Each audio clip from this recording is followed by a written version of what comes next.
Fatmira Breçani është një nga emrat më të dashur të muzikës popullore.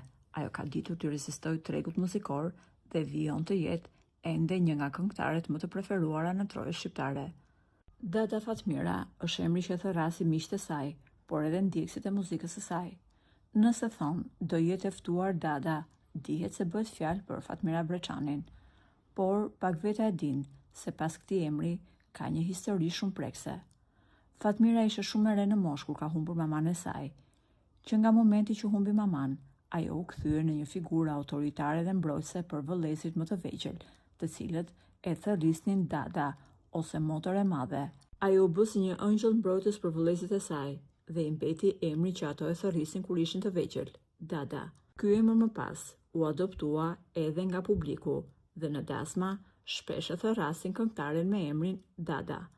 Fatmira ka bashkëpunuar dhe me shumë këngëtar nga Kosova, madje gjatë një interviste ajo pranoi t'i bënte një kamër të fshehtë reperit Golden G.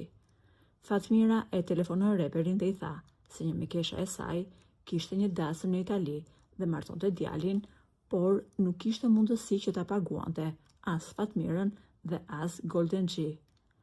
A mund të ta bësh për mua këtë gjë? A mund të këndosh tek dasma e mikeshës time pa lek? Golden G në telefonat u shpreh.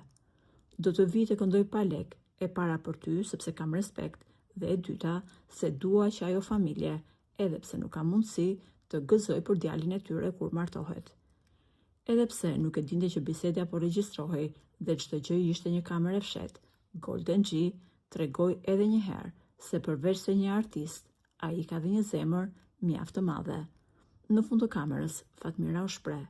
Unë e njohça zemrën ka Golden G dhe e dija që ai nuk do të thoshte kurrse si jo.